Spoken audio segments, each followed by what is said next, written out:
Hello, Hitting the Field family, and welcome back to Hitting the Field main show. We got a surprise episode. We're talking college football, but we're giving out awards so far, the season awards so far. You're not going to want to miss it. We have a lot of guests, and we have a lot planned for the show. So stick around, because Hitting the Field main show starts right now.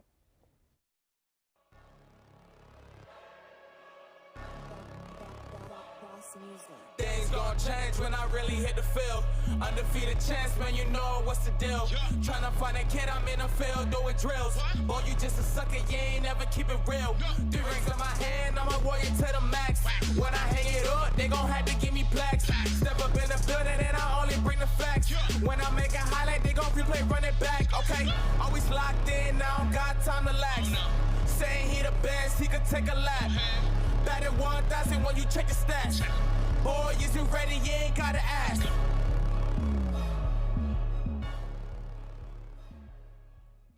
Hello, everybody, and welcome back. We are going to not be a Washington fan club. I know we're not trying to be, but the awards will speak for themselves a little bit.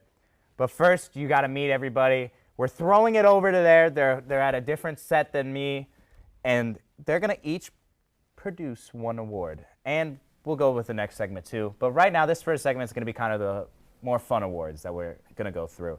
So first, presenting the most surprising team, but the good side of things, not the bad. We're not getting to the bad yet. The most surprising team that surprised everybody in the best way. Presenting the award will be Nick Cohen. Nick, take it away, man.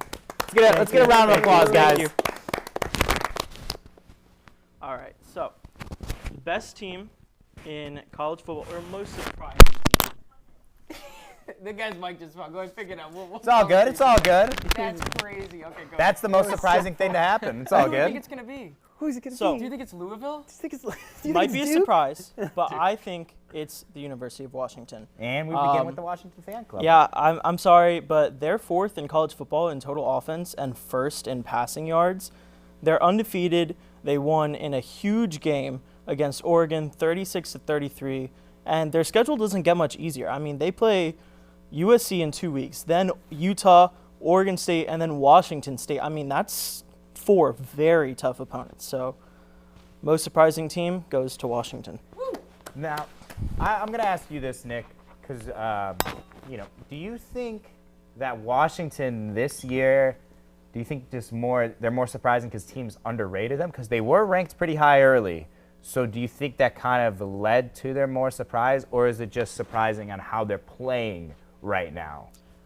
I think everyone knew that Michael Penix was going to be great, but his receivers have stepped up too, and just the team is, playing great as a team. They have good chemistry, and so I think everyone knew they would be good, but not this good, not the 5th best team in the country, and I think they're going to make the playoffs, but that's a talk for another time. Well said, Nick. Well said. And for our next award, we're going to flip it over. We're going to Uno reverse it now, and it's going to be the most surprising team, but the bad side of things. And to present that award is the very own John Warner. John Warner! Yay. John, take it away. Football. Don't talk too much trash This on is the my favorite quarterback, part. 'cause that's I'm so a excited. Bears pick. That's I a can't Bears wait. first-round pick soon. So, as he sort of alluded to there, the most surprising team in college football, not in the sense of amazement or awe, but more so in the sense of a train wreck where you just can't look away, is the University of Southern California Trojans. USC's season has gone downhill very, very quickly. They lost a blowout to Notre Dame. Yeah, keep it going. Yeah, Speak on that. So that game, Caleb Williams really did not look like his Heisman frontrunner self that everyone thought he was going to be after his Heisman season last year. But when your defense is so bad, and I'm sure as Mr. Tyler here can tell us, a Lincoln Riley and Alex Grinch defense working wonders still over in USC, somehow still alive. I know a lot of people were Some things never change. It's truly great. how the Alex Grinch stole money from USC and Oklahoma and one day the Chicago Bears after Lincoln Riley's hired there. But the Grinch stole Christmas is his new name. It goes back to the point of when your defense is that bad, it puts just a ton of pressure on your offense and Caleb Williams, who is the star of the show unquestionably, to be perfect. And when he's not perfect like he was against Notre Dame, you're not going to win that game when you throw 3 interceptions because your defense is not going to bail you out ever. So for Caleb Williams in that offense, for Lincoln Riley, it just puts so much undue pressure on them, and that is why USC is the recipient of the most disappointing team in college football. Thank you, John. Well said, too. I love how you touched on Notre Dame. Let's be real here. Notre Dame should be ranked higher, and they should not have lost those 2 games. But going to our next award, this is going to be, I know our next guest is chomping at the bit for this award because he has a little bit of ties. He has a couple personal ties to this. Tyler Brownrigg to present the Worst Blowout Award. And take it away, Tyler. Yes, so the Worst Blowout Award goes to Arkansas State for losing 73-0 Week 1 to my Oklahoma Sooners. Now, you might think nothing of this because, well, Arkansas State, they're not supposed to be good. They were supposed to score points. OU wasn't the dominant powerhouse that they are now. But the big reason why this is just such an embarrassing loss is that Butch Jones, the head coach of Arkansas State, who is a 54-year-old grown adult man, openly wept on national television, and they got it on camera, and just you could see him just sobbing. His players would go over, try to console him best they could, and it just wasn't happening. Everything was going right for the Sooners. Even Jackson Arnold, our backup quarterback, who's a 5-star recruit, came in, and he threw 2 touchdowns. Honestly, it was just a great day and a great start for the season for the Sooners. But Arkansas State, you do get a little pity trophy because you're winning now, but you weren't winning Week 1. Now, Tyler, I have to ask you this. How amazing would it have been if your Oklahoma Sooners lost to UCF? What would you have thought about that? Let's be real here. That would have had a different award in itself right there. But UCF to beat Oklahoma, would you have to consider UCF this legit team now, or would you just call that a fluke? I don't know how you'd really be able to call UCF a legit team. They would have been 4-3 after that. It would have been a marquee, great first conference win. And honestly, it wouldn't really have done much to move me, I feel like. It's like great statement win, but still a bad team all around. And it was Oklahoma's worst day all around, offensively and defensively, but they still were able to, thankfully, clutch up in the end. And Gus Malzahn just decided to have an absolute terrible final call on that two-point conversion. Thanks for the bailout there, Gus. That's so well said, Tyler. To present our next award, leading into it would have been an impressive win if UCF got it done. I touched on them because they almost did win, but they still decide to lose every game. Our next award is our very own Camden Mowry to present the most impressive win. Camden, normally behind the scenes, is taking the sleeves off, and he's going in for this award. So Camden, take it away, most impressive win. Let's get a round of applause, guys, for him. Woo! All right, let's quiet down there, guys. All right, college football is my favorite thing to talk about. Yeah. Now, this award, I was between a couple teams. I want to talk about our Ohio State Buckeyes. I wanted to because of that great that great dominant performance. Thank you, Ezra, against Penn State. But I got to throw my bias aside here and give them the Dwayne Wade Trophy for biggest winners, and that's been Florida State so far. Because I'll tell you, Week 1, when Florida State was going to play LSU, I thought Florida State had no chance. I thought they were way over their heads. And look at what the Noles did in that second half. I believe they were trailing 17-14 in that game against LSU. And then that second half, Keon Coleman was amazing. He had 3 touchdowns in that game. And ever since then, Florida State's been on a roll. Now, you can say they almost lost to, Tommy Castellanos in Boston College. They had a trouble against Duke in the first half, who was just running the ball. But still, nonetheless, the Noles are sitting here undefeated at 6-0, 7-0, and they look like a top 4 team along with everyone else. And so I'm going Florida State over LSU. They really derailed Brian Kelly and that LSU team, who I thought was going to be a playoff contender. But yeah, I'm going with the Dwayne Wade Trophy for biggest winners, Florida State. And we gotta touch on Florida State being this great team all of a sudden. They've been playing very well. Now, Camden, do you think they continue this and ride it out the rest of this season? Because this is just the midseason award so far. Do you think Florida State still has success throughout, or maybe college football playoff appearance? Now, success is relative. I think they can win 11 games. I think they can win 12 games. The only issue is I don't think they will. Right? They avoid North Carolina. I believe they avoid Louisville, too, before they play them in the ACC Championship. And so that's what's going to be tough. And I know Phil Powell's going to love this. I think Miami beats them because they had those 2 losses, and now they're going to be coming back, maybe looking for some revenge against a rival. So I don't think Florida State ends up making the playoffs. I think it'll go to another 1-loss team, maybe in Oklahoma if they lose a game or somebody else. But so, no, I don't think Florida State gets in. Well, I'm glad you touched on Miami because that actually leads into my award that I'm doing on my own here a little bit, the biggest upset award. Now, I picked Georgia Tech against Miami, and the big upset about this is when Miami had the ball, I think they were a 99% chance favorite of winning that game. All they had to do was kneel. Well, that coach decided not to kneel, and he ran the ball. And what does the Miami running back do? 2 hands over the ball, protect. You gotta protect the ball at all costs in that moment itself, even if you don't call the kneel. Well, he fumbles. And then everybody's in turmoil, right? Well, now guess what? Georgia Tech marches down the field and scores to win the game. And that is wild right there against the Miami team that looked great. We're at home, and they were ranked. Georgia Tech, not even ranked, a big dumpster fire behind Denny's. Well, that was all we had for Segment 1. These are the fun awards. Segment 2, you're going to want to stick around because we have Coach of the Year, Offensive Player of the Year, Defensive Player of the Year, and Heisman coming up.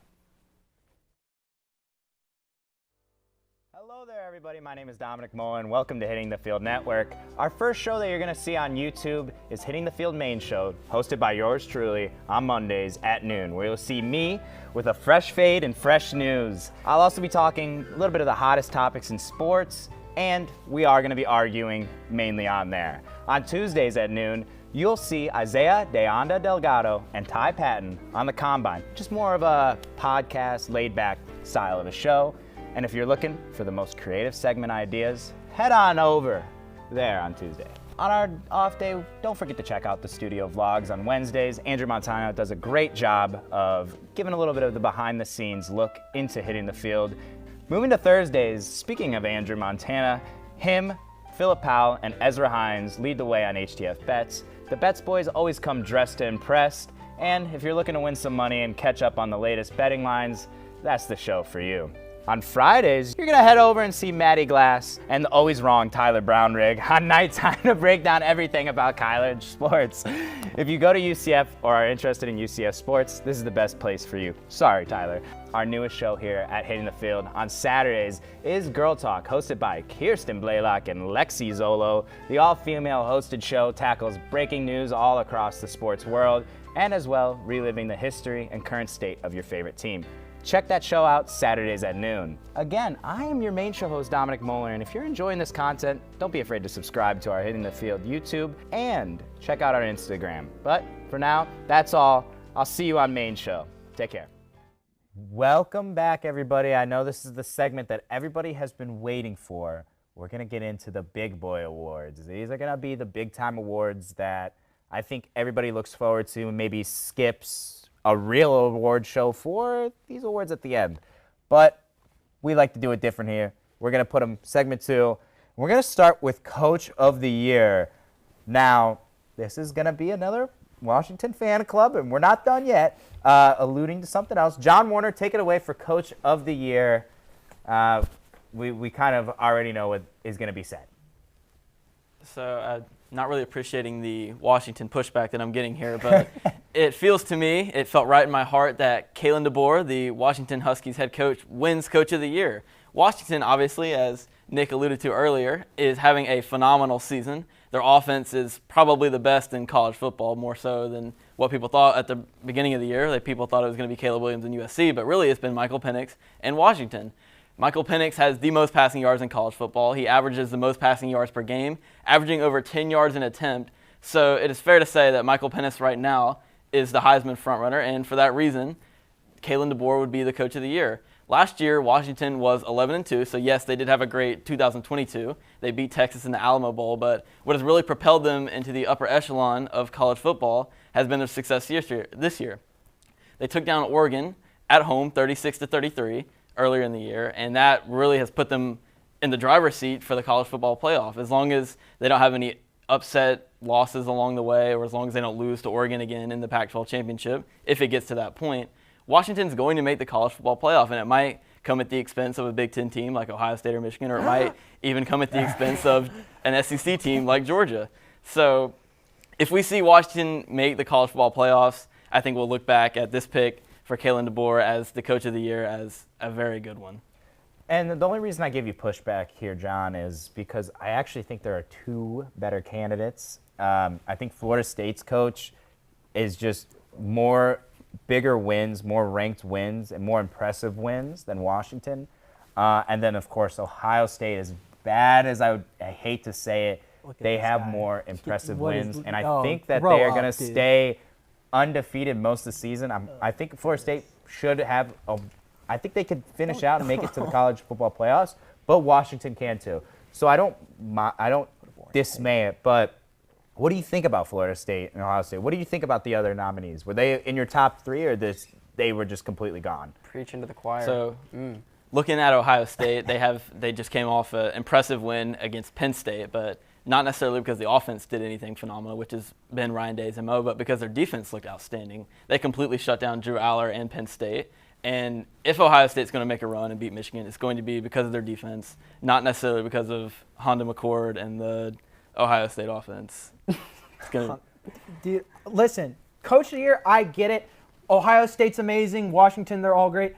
But I believe Jeff Brom should be coach of the year at Louisville. Louisville has done such a great turnaround, and it's just been fantastic. And that's who it should go to, a guy who turns around a program. I'm going to have to disagree because Louisville somehow beat Notre Dame, and that's bologna sauce. That was a fluke win. That seems like evidence for coach of the year, actually. Now that you say it. We're going to go to actually Camden next for Defensive Player of the Year. John, talking a little bit about Ohio State's defense, leads into our next award for Defensive Player of the Year. Camden, take it away, because this is somebody that's not really as known. Yeah, guys, I just want you to know the only reason I ever come on these shows is because you guys spew off great talk about Ohio State. Oh, I love it over here. Feeling my ego. Thank you for all that. But I'm going to go to a guy that all you little kids probably don't watch because you go to bed too early. A guy that plays over at UCLA, Laiatu Latu, the defensive end for UCLA. A guy that is slowly becoming a top first-round pick this year. Probably going to go top 15, top 16, maybe. I mean, this guy's been super impressive. Had 3 sacks against Coastal Carolina. Call it what you want. It's Coastal Carolina. But still, he's got 6.5 sacks on the year. Tyler did not even fact-check this, but I think Tyler said he's leading in sacks in the country. Don't want to spew nonsense, but if he is, amazing for him. 2 forced fumbles. At least top 5. I mean, 6.5 sacks are crazy. I wanted to go with JTT from Ohio State, but I understand here that we cannot just fuel my Ohio State just needs to put him on air. So I'm going with, like I said, Laiatu Latu, who, by the way, went to Jesuit High School. Not your Jesuit High School, a different one. The one in California. So the real one maybe kind of produces some cool athletes. Didn't have Channing Tatum's ex-girlfriend there. But anywho, let's go ahead and talk about somebody else because I don't watch enough UCLA. All I know is that guy Laiatu Latu. Pretty good at football. Probably a first-round pick. No, I mean, I like the obscure pick. That was, that's what we kind of need here. That's what you need in award shows is that obscure pick. A lot more eyes are being brought to UCLA and everything now. Now, going with Defensive Player of the Year, thank you so much, Camden, is Offensive Player of the Year. No, this isn't Heisman Award. This is not the Heisman Award. This is the best offensive performing player this year. And taking that away will be Nick Cohen. Take it away, Nick. Thank you. So as Dom said, I agree. Heisman is kind of like the MVP. Offensive Player of the Year, and I think this is the most prestigious award because it's coming from me.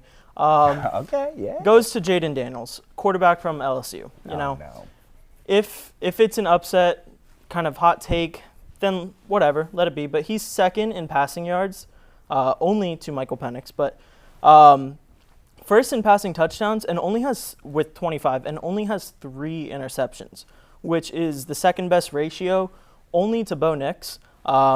He has a 73% completion rate, which is 7th in college football, and he's the most efficient passer. The team is playing great. He does have Malik Neighbors, number 1 receiver in the nation this year, but Jaden Daniels, Offensive Player of the Year. I love it. Thank you. Love it. Thank you. I like it, but I don't love it. It's like you go to Cold Stone, you get the like in it opposed to love it. They just haven't won the big games. And Jaden Daniels, in the big games has not performed well. Against Florida State, he did not look good. And whenever he gets hit, he does not conservatively run the ball. I know there were a few highlights up there of him getting hit very heavily, hit sticks every single time, and he fumbles right after it.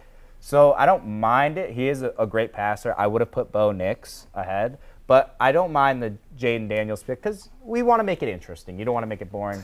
And who knows how he plays the rest of the year. You know, this is midseason awards. Nick, thank you so much for that. And now the big one. The big one. And to present it, the Heisman Award is Tyler Brownrigg. Tyler, take it away. Yes, the Heisman Trophy, college football's greatest honor. We don't have the Heisman Trophy here, so this is our best replacement, but it is Washington quarterback Michael Penix Jr. No surprise there, really. He deserves to be the front runner. He's currently not the betting favorite, which is stupid to me. I get it. It was a down week last week, but everyone's going to have bad games. But Michael Penix leads the nation in passing yards, second in passing touchdowns, has an outstanding win over Oregon at home. It was a nail-biter game, went down to the wire. But Michael Penix, and the biggest thing also about the Heisman Trophy is that you got to have a good story. And Michael Penix, what a story he has. Transferred from Indiana, had 2 different ACL injuries, and is now making this incredible comeback here in this final year here with Washington, just putting them on the map and possibly a college football playoff appearance. I think there's no one better to win the Heisman Trophy than Michael Penix right now. Yeah, and I will say this. I think Caleb Williams more so lost the award with how he's been playing.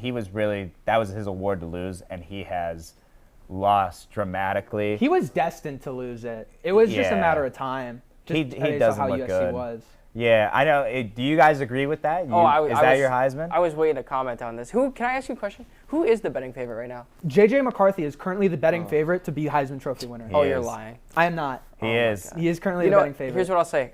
You're absolutely correct about that great story. I mean, him coming from Indiana, and he's left-handed. It's hard to hit a lefty. Lefties are just left-handed quarterbacks, man. They're the best Represent. People. That's Tua. right. Best people. And Tua's cool. But, yeah. I mean, going into his 9th college football season, I mean, you'd expect the guy to be pretty good at football by then. You would hope so. Yeah. I mean, I Get know a job, man. Arizona State's really tough to play against. I mean, ask Caleb Williams who threw for 9 touchdowns against him or something like that. But, I mean, yeah, it's okay to have a tough game after you beat Oregon. So, Michael Penix, love the pick. Camden, who do you think? You think JJ? You know what? I'm going to spread it right now. Marvin Harrison Jr. He got locked down by Notre Dame, like you said. However, not even the best receiver in college football right now. I mean, you can say that. That's fine. These are all just opinions, and you have yours and I have mine. So Marvin Harrison's not.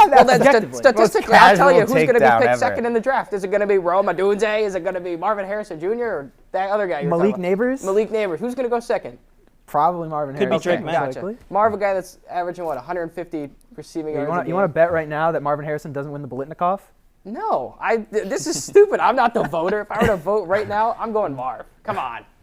We love that. You know, like I said, this is just the mid-season awards. We will see how the rest of the year shakes out in college football. A lot of things can change. Let's be real here.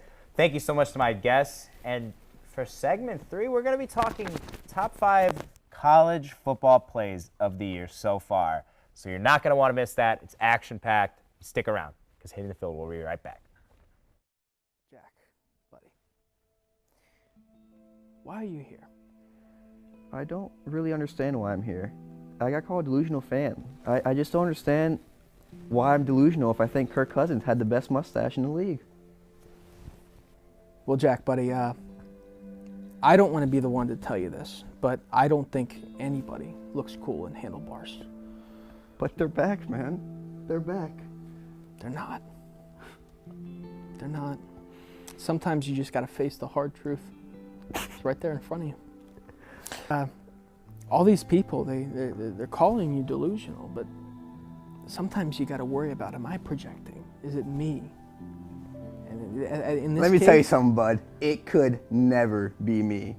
Anything I say is factual and truth, and that's why the Vikings are going 16-1 this year. Organization, you have to look at your roster and say, I've had Kirk Thuggins for 6 years. Maybe it's time to move on. There is no moving on from Perk Thuggins and Justin Jefferson. Do you think that maybe this all started just because of a little disappointment? Nothing has started. This is how I live, and I am not delusional. I'm a prophet. Welcome back, everybody. Yeah, I'm over here now. You're joining me over here. The guests are still here. They're watching me. This is like an opera performance right now. But we're talking the top 5 college plays of the year so far. So let's get right into it. Number 5, a little backyard football. We all love that. But this is going to be UCF's only highlight of the year so far ever. This is, let's be real here. Like Tyler said a little bit here, how did we lose this game? You know, we were up by, I think we had a 21-point lead. And when Timmy McClain makes this play here on 4th down and 5, I think we win the game right there. The momentum's there. I think there's nothing that could stop us here. Well, there was. It was called Baylor's defense, and Boomer missed a field goal, which, you know, you can't really blame him for. We were so far out. But this play has been considered, a lot of people are considering play of the year so far, but I think there are maybe 4 other better ones that are more so going to be offensive plays. I know I'm an offensive guy, but this was crazy. To make that play back of the end zone is wild. The Bears, I had to include this one. Caleb Williams is him. Let's be real here. He's having kind of a rough patch as of late, but his throws are just ridiculous. This is just one example of them. We couldn't put every single throw that Caleb Williams does, but his arm talent's ridiculous, guys. Let's be real here. The thing is with the Bears, if he goes to the Chicago Bears, we need people around him. D. Moore's all right, but we also need an offensive coordinator, maybe just a whole new coaching staff. You know, we'll just take USC. I don't even care. Number 3, this is Keon Coleman. We were talking a lot about Florida State. And, you know, Keon Coleman says this is why we should be in the college football playoff. This catch right here is insane. One-handed, snags it over it, and Florida State's balling. One-handed catch, and this is just things to come right here. This was crazy. Extension over is able to one-hand grab that. Mike Evans 2.0. Yeah, I'm sorry, we go a little offensive here, but these catches are too crazy not to include. And this is against who many consider one of the brightest young talents, Travis Hunter. I mean, that is ridiculous. The concentration, the time, and the comeback of all was insane for Stanford, Stanford's not ranked. Like, they are a team that many people saw Colorado blowing through, and he catches it on Travis Hunter, helmet-wise, grabs and holds onto this. And then, of course, for all you UF fans out here, this is one of the craziest catches I think we will see for a while. It has the Jordan logo on their jersey and the Jordan logo in real life. To snag it one-handed with that much vertical is one thing. But to absorb 2 defenders coming at you full speed for the hit is another. Look at this. One hand catches it, secures it, and takes the hit. Miami's running back should have done that when he ran up the middle. Sorry, Phil. This is crazy. This is Pascal for UF. And UF is having a rocky season, but this was definitely a highlight, and their win over Tennessee. But that has been it for the awards show. These are just mid-season awards, so a lot of college football to come. Thank you so much for watching. Thank you so much to my guests. And we will see you next week for a little spooky Hitting the Field episode. I've been your main show host, Dominic Moller. Thank you so much for watching. I will see you.